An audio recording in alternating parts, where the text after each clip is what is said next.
Let us feel this oneness, wherein everything has dissolved, the time, the space, all multiplicity.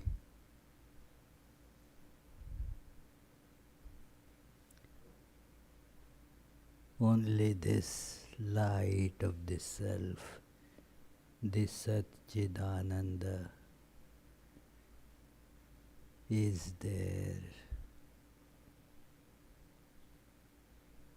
Om, peace, peace, peace.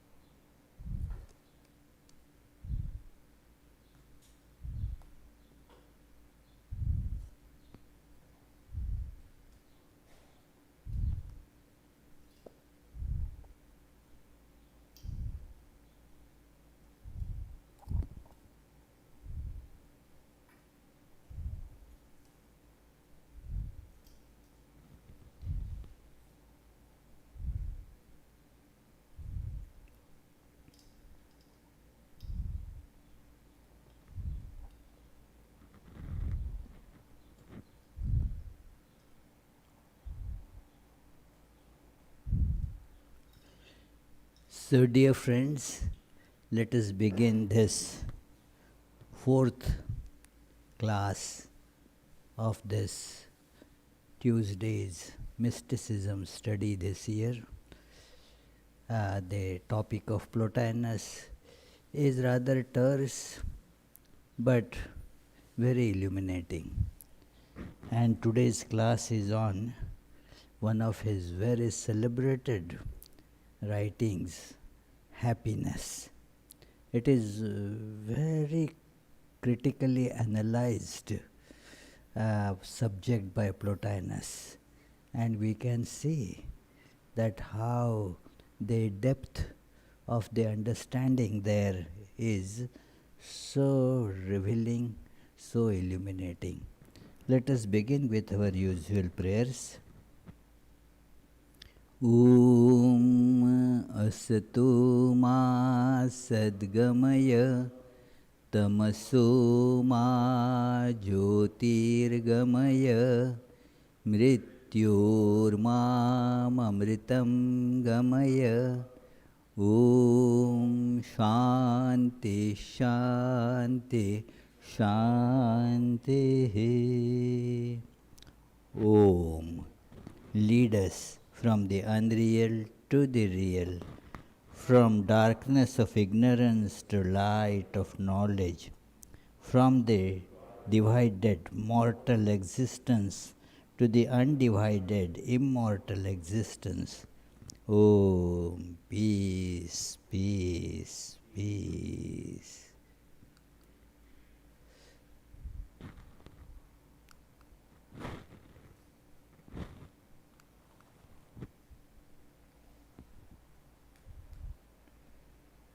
So, this was the picture that we had seen last time, a combination of the matter and consciousness, the body and the soul. And it has always been in philosophy a very intriguing problem as to how they are connected. But obviously without their connection, we do not have any function of life. It is, we think, and then it assumes the connection between the two. And every action actually requires the combination, a very intriguing combination of this matter and consciousness. It is everywhere in all deep philosophies you will find this question discussed. Plotinus therefore has not only analyzed it, has found a very beautiful expression, a great phrase for it, gui. It is, when we say I, it is actually gui, the body and the soul, a combination, distinct entities, and yet somehow functioning together and yet retaining their distinct nature somehow. So, with this, he comes now to the other chapters. As I mentioned earlier, this Enneads, as compiled by Porphyry, is not something that is chronologically given according to the sequential importance. The sequence has been arranged here more or less subject wise, and happiness is also one of his later lectures, or later writings, let me say, his writings on happiness. And he begins with this interesting idea. We all have these two terms, and they get many times confused. Happiness and a comfortable, pleasurable living. A comfortable living free from all the difficulties that one faces, like due to this COVID-19, or due to financial problems, or family issues. So many different problems one faces in life. So, if these problems are removed, then there is a comfort in life. Okay, there is no death and disease right now for me. Right now, all my relations are fairly all right. I have my steady income coming to me, and then I have a nice house to live in. I get nice food, I have good appetite, I have no disease. And in general, the things are going on quite okay. I am happy. This is how the things are felt by us. I am a happy person because I have a permanent, steady job. I have a good spouse. I have good family, and I have no disease. I have good social connections. My life is going on well. I have respect in society. So this is a general comfortable life, and is many times thought of as a happy life. Plotinus has challenged this understanding that it is something that is dependent on external circumstances. Can that be called as happiness? And in that case, if that is called happiness, he says that all different creatures, including plants, they also can be considered to have happiness. It is, happiness is then the common thing. It is, the happiness is, that's it, one is a living organism, that's it, yeah. It is, if one wants to be happy, that's it, yeah. So, just living is enough with pleasurable conditions. So he says the happiness cannot be denied to anyone. Fine. But that happiness which is beyond the connection with the external situation. That is what he is thinking about. And that is where, again, as he had been mentioning, we saw in our last class, that there is the difference between animate and man. This connected situation, body and mind, that is there. But then there is this also the idea of being human, animate and human being. This animate is anything but human beings have an understanding of soul, and therefore even if the circumstances are difficult, in fact the difficulties are invited difficulties,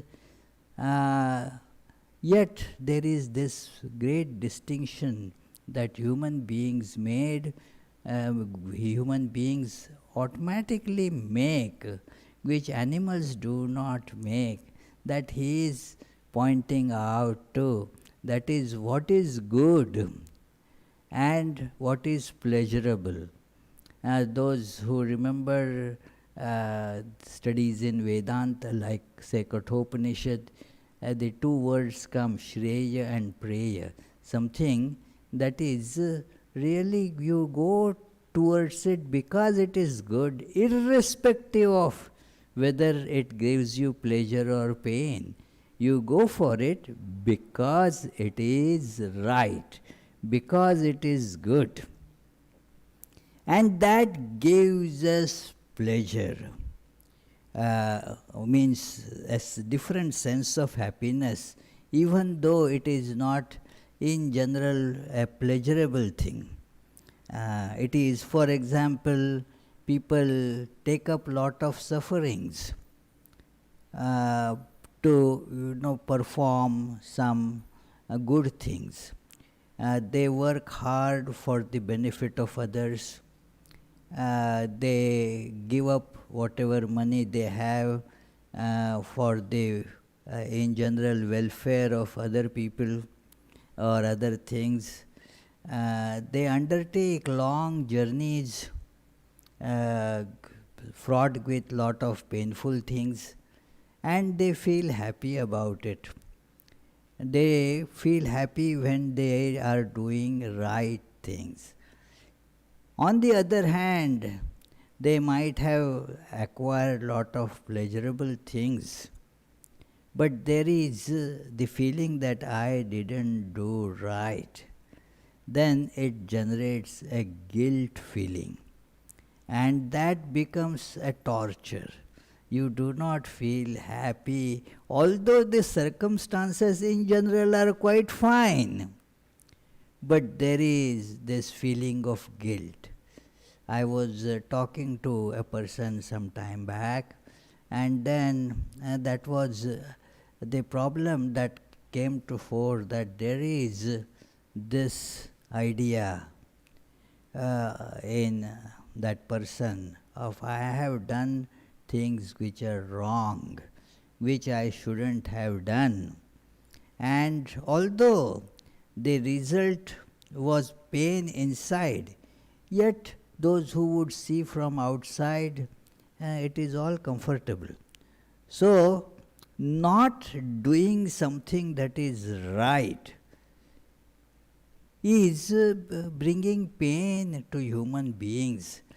In animals, because it is an instinctive life, there is no such idea as doing thing right or wrong. In fact, animals are never wrong. And it is because that kind of perception, that sense is not there. Things are right if they bring pleasure. It is, I want this food, just I go and get that food, that's it. It is automatics. So, being automatic, there is no moral association with that. With human beings, it is like that, that there is a moral sense, and if you do not go by your moral sense, you feel guilty. You keep on feeling guilty even though the situation has passed, yet you feel, oh, I should have done this. Why did I not do it? So, this is where the human beings differ from the other creatures, and therefore the happiness of human beings cannot be attributed to the external situations or connections. You have to really think of it at a much different level. And so Plotinus proceeds that are all livings entitled to happiness? It is, he says that only those who have a sense of good. That, and here Plotinus' concept of good is actually the concept of God. According to many, the word God is one O removed from G-O-O-D, good. And that good is what he thinks of as the ultimate reality, that which is good. So, and so he mentions there that the pleasure sensation is not happiness.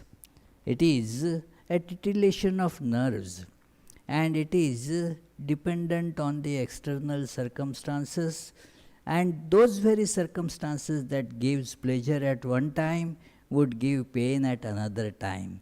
So therefore he has this idea, concept of good. We have not taken up in these classes in details this his idea of good. Maybe in some next class we will be able to take it. So it is, he maintains that it is not just a sensation, outer sensation, but something that is much deeper, that it is good, it is right, it is according to truth. In fact, this sense has not been imported by human beings. It is innate something. So, he mentions that it is that let us, in this light, let us look for what is happiness. And then he mentions, let me read from this essay, that it is just the being I am, that being is sufficient, because that being is happiness. As we say in Vedanta, that the self is bliss itself. It is not that that you have to get bliss from an object or a contact from outside. No. The contact from outside does not give you the inner bliss. So, in fact, it has been warned in Bhagavad Gita and Upanishads and teachings of Sri Ramakrishna, Vivekananda, that beware of the contacts, that they appear to be pleasant, but they are actually the causes of suffering. Dukkha yonaya evate, they become the causes for suffering. So therefore, na teshu ramate buddha, those who have wisdom, buddha means wise people, they do not take pleasure in those things. And so, being, let me read. If mere being is insufficient, if happiness demands fullness of life and exists, therefore, where nothing is lacking of all that belongs to the idea of life, then happiness can exist only in a being that lives fully. a being that lives fully. Means what again? Again, Plotinus explains it. And such a one will possess not merely the good, but supreme good. The good is a journey towards supreme good. Our understanding of good, if we follow that, we will certainly have some faltering steps, but still, if we move in what we consider as good, our concept, our idea of good will go on evolving accordingly. The idea of what is good that a little child has, if the child progresses, that will get evolved to a different, higher stage if it is being followed. Unfortunately, many times it gets dissipated, and instead of going towards more and more good, it gets mired into the pleasure seeking in the name of good. So therefore, the idea of good gets embroiled also in ego, that it is, although you cease to think that it is good, but the ego has once proclaimed to oneself as well as to the world that this is good. Now, my understanding has actually changed, but I refuse to give up my old position, you say. And thus one stops traveling towards the ultimate good. But if one is sincere, one keeps on learning more and more, evolves more and more towards what he calls as the supreme good, the God. So, if that is to say, in the realm of existence, the supreme good can be no other than the authentically living, no other than life in its greatest plenitude, life in which the good is present as something essential, not as something brought in from without. This is an important statement. It is something that is essentially there, it is intrinsic, not brought from outside. So, it is. And he continues with this idea that therefore the real happiness constitutes in this unfoldment of our tendency to become good, and that culminates in true or ultimate goodness. So he mentions there, if then the perfect life is within human reach, the man attaining it attains happiness. If not, happiness must be made over to gods, for the perfect life is for them alone. This many of us feel, and this point has been therefore highlighted here. This whole system of the arguments is the old Plato's dialogues type system, that he presents the various objections that can be raised, and then takes those objections one by one in the dialectic method. So he says that if there are only some special beings for which this is reserved, then can human beings get it? Are human beings capable of getting it? That is why we have that statement of Swami Yogatmananda put there. Religion is the manifestation of divinity already in man. It is already in us. So nobody should think that I am not capable of achieving it, because many fall into this understanding or misunderstanding that after all I am not saint, I am an ordinary human being, so it is beyond my reach. No, it is not beyond anybody's reach. If I am a human being, I have that capability already put in me. Only I have to exercise it. That's all. So therefore he mentions here that each person is capable of it. It is, but since we hold that happiness is for human beings too, we must consider that this perfect life is also for human beings. The matter may be stated thus. It has been shown elsewhere that man, when he commands not merely the life of sensation but also reason and authentic intellection, has realized the perfect life. Here the life of reason is to be properly seen. It is the life of reason is that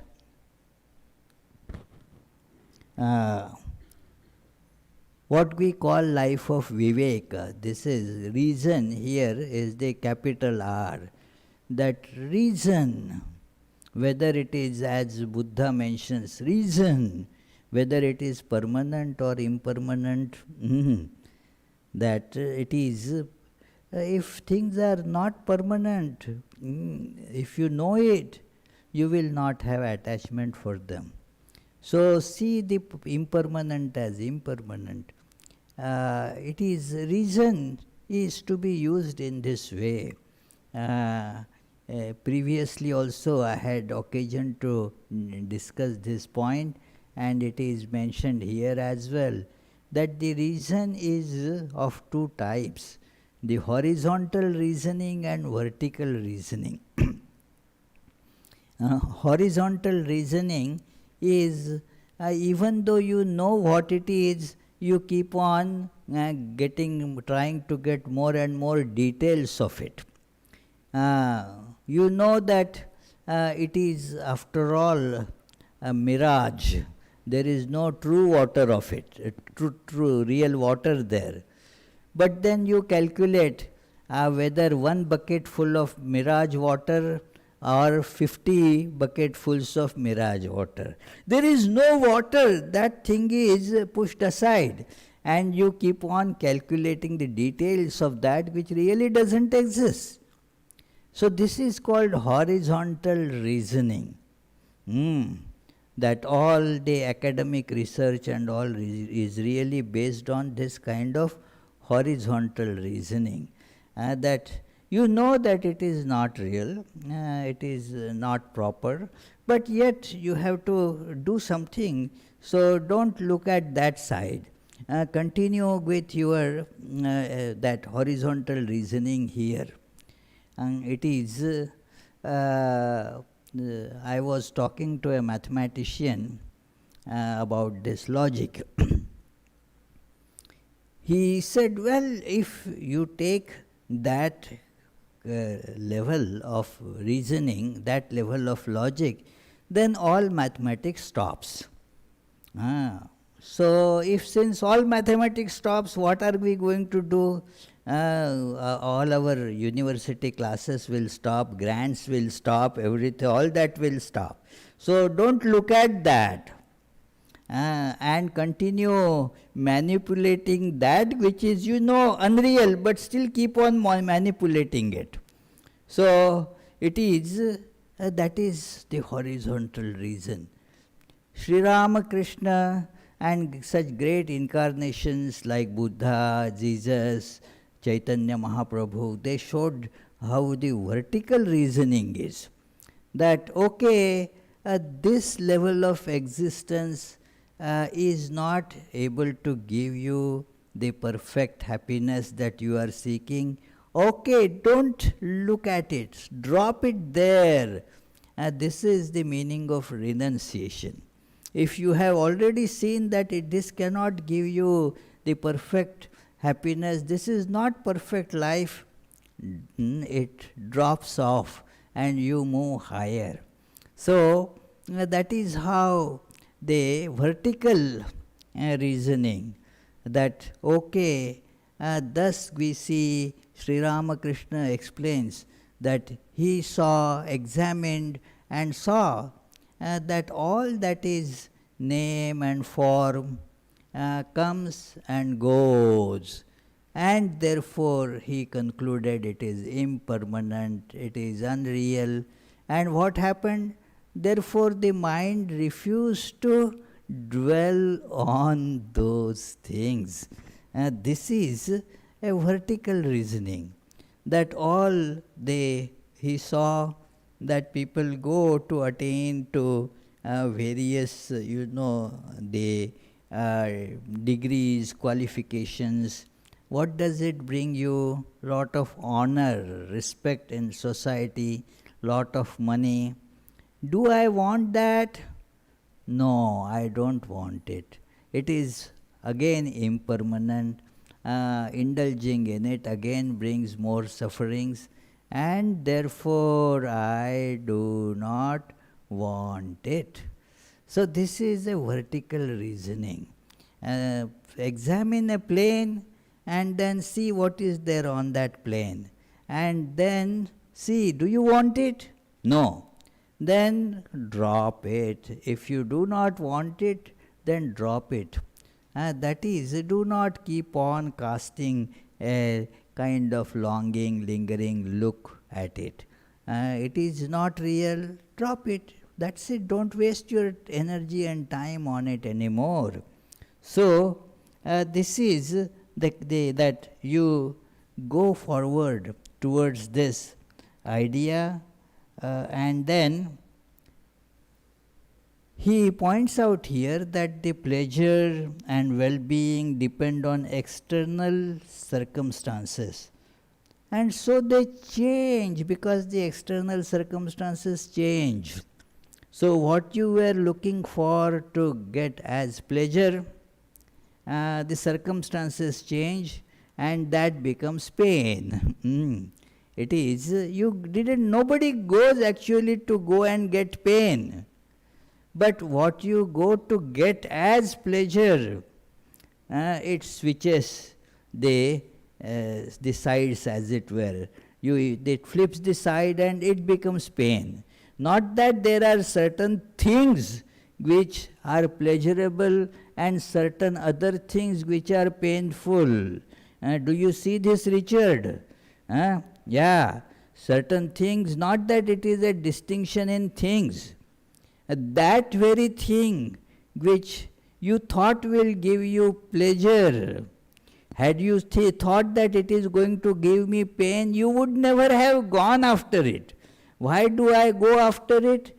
Because I think it is going to bring me pleasure. As soon as I get it, it flips and I get pain. So therefore, this is not happiness. Happiness being intrinsic is constant.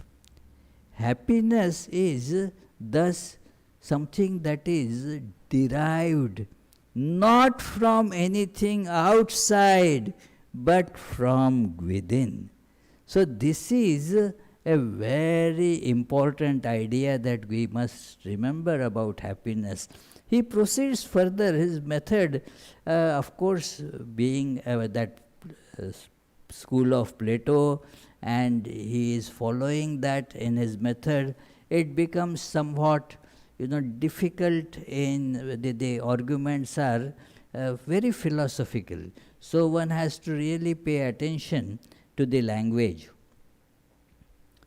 So he calls that as proficient, one who has now become well acquainted with this principle and has understood that the source of happiness is within. Now you become proficient, because now proficient, what does it mean?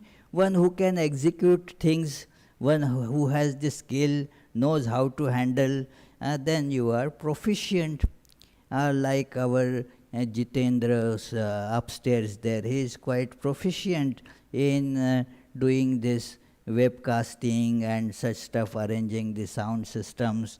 So has proficiency in that. So when you know, and this is important to remember, when you know that happiness is your nature, it is intrinsic to you. With this knowledge now, everyone becomes proficient in getting happiness, because it is with you. What is the problem? I mean, it is now you become proficient because you already have it. It is, if it is to be acquired from something outside, then it's a problem, it is not dependent on us. If my happiness depends on someone outside, somebody like my spouse or my friend or whatever, that has to give me happiness, then I will have no control over it. It doesn't, then I am not proficient. But when you know that it is intrinsic to you, irrespective of how the circumstances are, it is always with you. And then, therefore, he begins, once the man is a proficient, the means of happiness, the way to good are within, for nothing is good that lies outside him. Anything he desires further than this, he seeks as a necessity, and not for himself, but for a subordinate, for the body bound to him, to which, since it has life, he must minister the needs of life, not needs, however, to the true man of this degree. Like if you have a car, you want to take care of car, so you know that it is car that needs the gas. It is, you don't need the gas, your car needs the gas, so you tend to that need. And so other things you try to get, but for the other fellow. In the Gui, these two are there. It is the two are together. Let us remember, in Kathopanishad, in the second chapter, the third canto of the second chapter, this idea is described. Ritam pibantau sukritasya loke guham pravishtau parame parardhe chhaya tapo brahmavido vadanti panchagnayo ye cha trinachiketaha. That and there the number they used is two. Two are having this getting involved in the work and getting its result. So the work is performed by the two, and they are therefore the two, this we, are getting the result of the work. Shankaracharya analyzes there and says, actually it is said to be two because of their being together. Being together and connected, then the other suffering also becomes your suffering for the time being. For example, if your car breaks, then you also suffer. Now the car actually broke, not you, but you and car were connected. So you also share that suffering, isn't it, Punita? Yeah, so it is, you also suffer because of the connection. It is that thus you now are working to get things outside, but you are sure that it is not for you. For an ordinary person, it is a confusion between the two. For a person who has become proficient, there is no confusion about it. That is the difference. So you are now clear what is you and what is not you, but is together with you. The body, it is not you, but like your car, you are using it. See, it brings you so much freedom, you see. It is, you do not say that I am Lexus or I am Ferrari or what. It is the brand of my car. It is, I am not that. So similarly, I am not this body. I have no, not that I am 70 years old. It is the body that could be 70 years old. Like you write the name, make, and the name, the year of the car, that it is 2000 year or 2015 year make. So it is the age of the car. So the date of the birth is the when this car called body was manufactured, that's all. So you maintain this distinction, then you are proficient. And now you clearly see that your happiness now is with you. It is a very important thing there, and that is where the reasoning should lead us. I am different from this instrument. This instrument I use, that's all.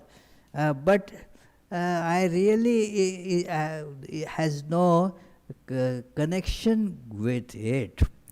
So let us read that a question comes here, that Plotinus, all that you talk seems to be very good, but what when the miseries befall?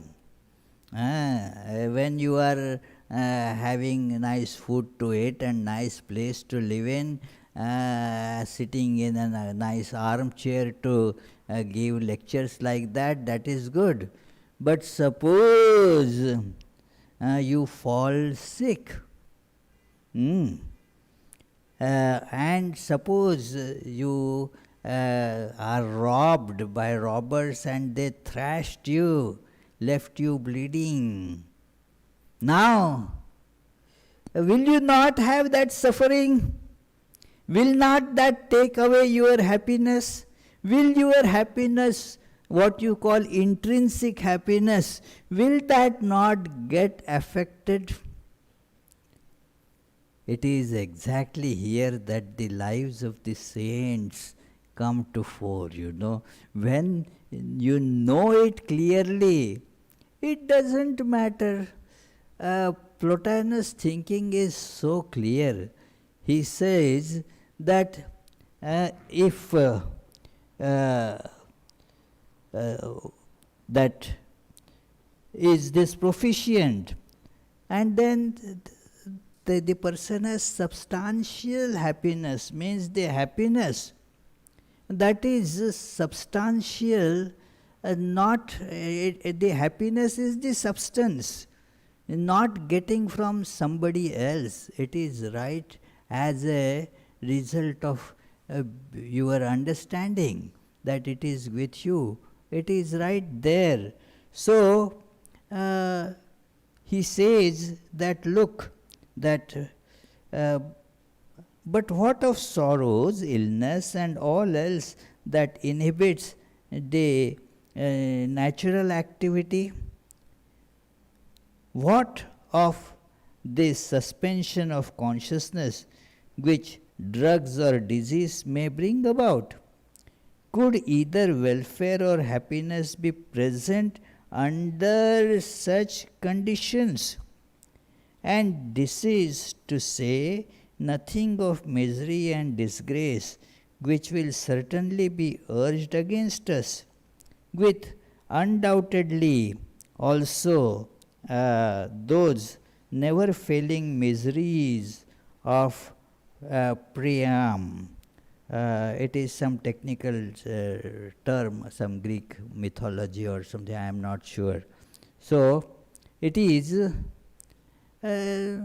like that. You get the doubt that it is Narendranath, future Swami Vivekananda.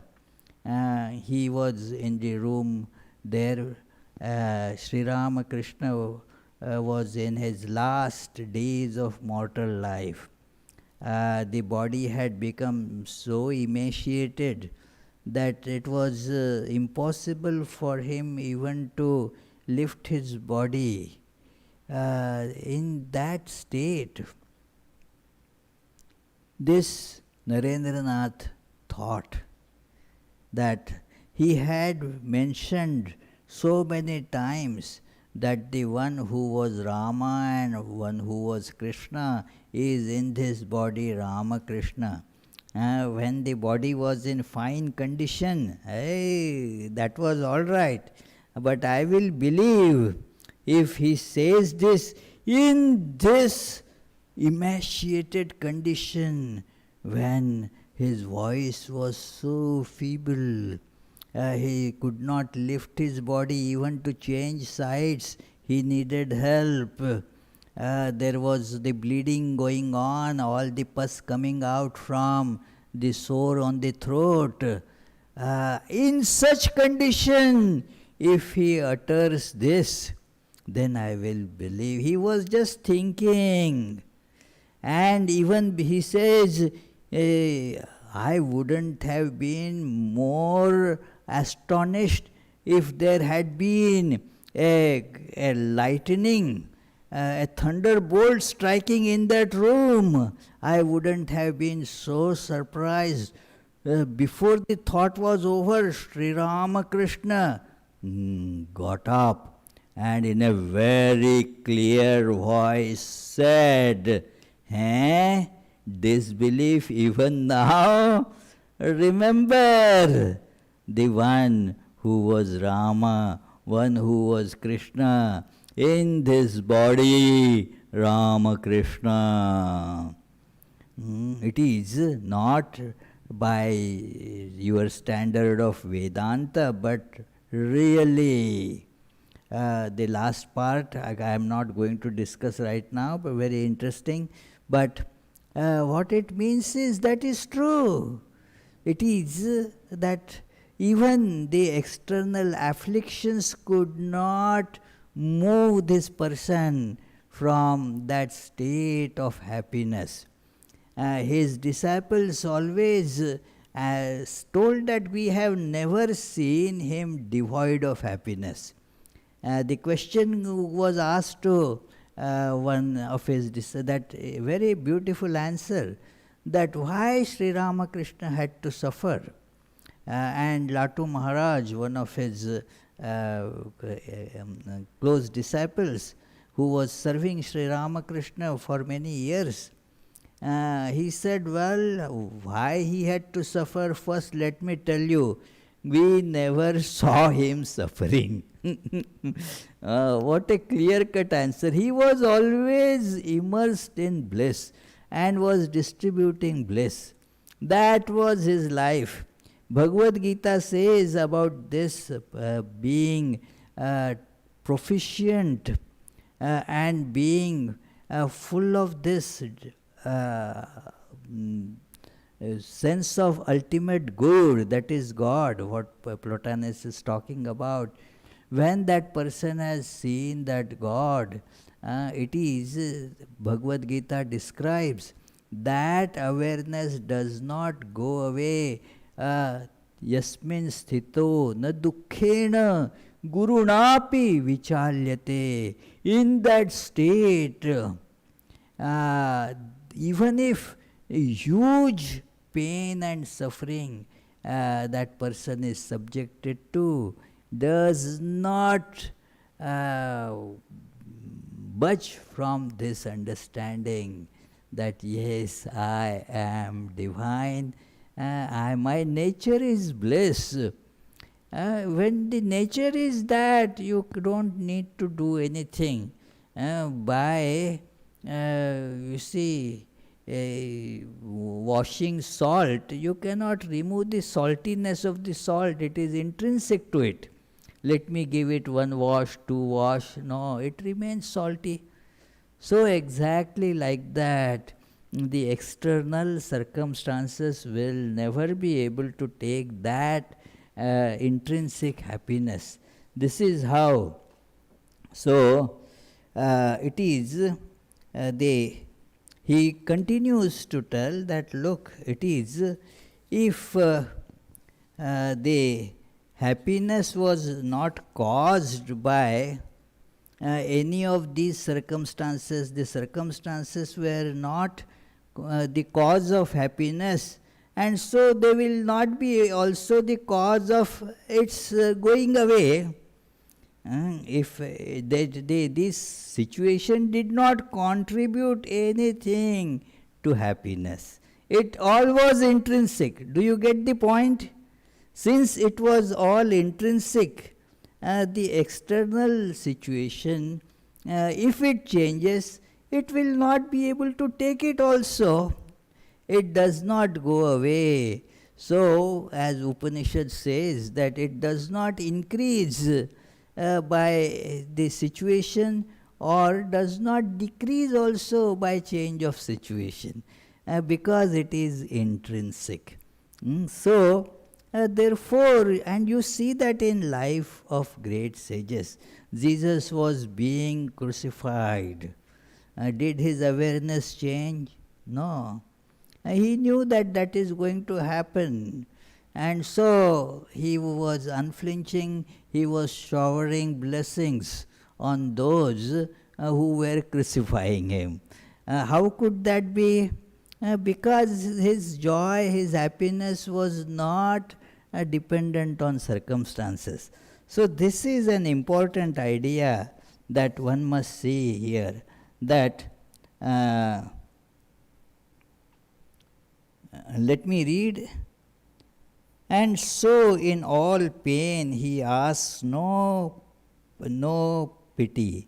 There is always the radiance in the inner soul of the man, untroubled like the light of a lantern when fierce gusts beat about it in a wild turmoil of wind and tempest. Do you see a lantern? These days probably nobody knows what a lantern is. It is, there is a flame and that is protected by a glass shield. So, because of that, there may be tempest outside. Just keep only a candle lit outside without any glass shield around, it will be blown away quickly. But if there is the glass shield, then the tempest blows, the flame still keeps on burning and giving light. So exactly, this fellow could be subjected, externally speaking, to tremendous pain. That does not change that happiness, because it is something intrinsic. And then it is, let me give another beautiful quote from this book here. We shall perhaps be told that in such a state the man is no longer alive, that this highest goal reaching there, then, well, it is probably the fellow is dead then. No, don't think he is dead. It is not going to heaven posthumously. It is right here while living. You see these things happening. It is, you don't die. You die to ignorance, that's all. To knowledge, you are alive. So, if this does not satisfy them, we must ask them to keep in mind a living, proficient, and under these terms to inquire whether the man is in happiness. They must not whittle away the man and look for the happiness of a man once they allow that proficient lives within. They must not seek him among the outer activities, still less look to the outer world for the object of his desires. That is a great lesson as to how to approach a saintly person. What is to be looked for in a saintly person? Not just measuring, how much was the height of Jesus and all those external things, but look at that this knowledge. There is a beautiful couplet of Kabir that says that, well, don't look at just the externals and don't try to imitate.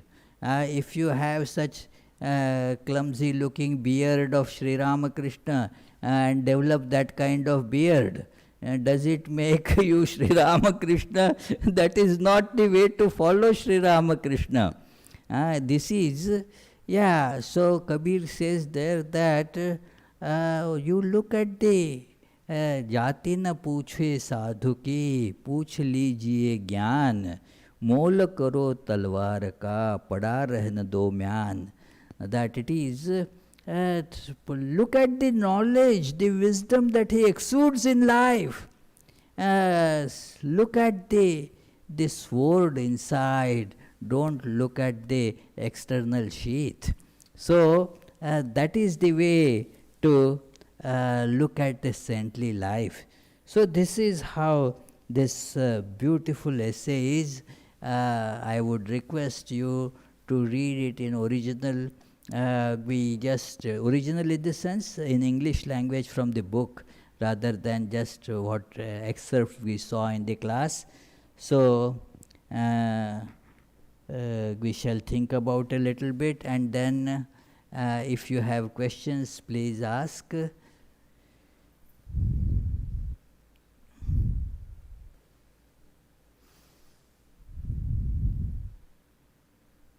Any questions? Do you have any question there? Okay, any question here? Okay, Richard. What would Plotinus say about our world that has increased from 3 billion people to 8 billion people in 60 years? Well, that is again, remember what we studied. The good and happiness does not depend on the external changes. The external changes will always be going on. There may not be, not too long ago, there wasn't a single human being on this earth. And now we have 7.3 billions. That is just change in the external situation. That he doesn't need to comment on that because he does not have that horizontal intelligence is not his topic at all. That the central nature of human beings has not changed, whether they were 100 human beings or grow to 100 billions. The central, that as human beings, it is human beings. That's it. So he does not talk about those things. Yes, yes, Paul? Unhappiness is of our own making. You are very correct. Thank you for the comment. Very good. Unhappiness is our own making. Swami Vivekananda tells that how we become unhappy, because we consider the pleasures to be the goal and run after it, and thus we get misery. So that is our own making. Yeah, we do not realize it is within us, and look for all over, and thus incur unhappiness. Yes, Abhijit? So these philosophers, like there's a lineage of these philosophers, how do they arrive at the notion that happiness is intrinsic? Is it through reasoning? Through reasoning, you get the way. The reasoning cannot bring you happiness because nothing can bring it to you. You are that. How do they know? Uh, Is that there is the, just as you know you are, that your knowledge that I am hasn't come through reasoning. That is where the big difference Swami Vivekananda says between Vedanta and Schopenhauer's philosophy, or even that Descartes' understanding, that the thinking is possible because I am. Reasoning is possible because I am. Uh, that is when you connect to that, that you know you are the happiness. You, by reasoning, you see that the circumstances are not able to make you happy. And therefore you say it must be intrinsic. It is, if you, there is in reasoning, there is a principle that if you remove all the impossibles, then what is left over, it is called the method of exclusion. You remove all that is not possible, then what is left is the only possibility. So that is all, nothing in the external world, and that is reason can show you that it is, it gives you happiness as well as unhappiness. So it is not the source of it. also, I wanted to ask if in their biography there is a point when they come to this realization and Yeah, their life changes. yeah. Happen in Plotinus and there. Probably, yes. We do not have such a detailed account whether Plotinus had such a change. It seems that at some age, he was 27 at that time, and was leading from external situation a very comfortable life. But at that point, he decided to throw it all off and study the philosophy. So, and then his life had been very saintly life. Yeah.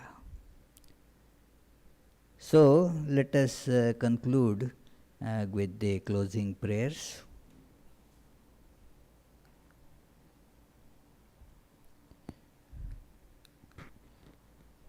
May the Divine, who is Father in heaven of the Christians, Holy One of the Jewish faith, Allah of the Muslims, Buddha of the Buddhists, Tao of the Taoists, Great Spirit of the Native Americans, Ahur Mazda of the Zoroastrians, and Brahman of the Hindus, lead us from the unreal to the real, from darkness to light, from death to immortality.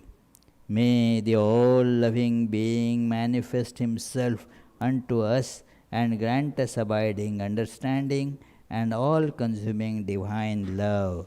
Peace, peace, peace be unto all.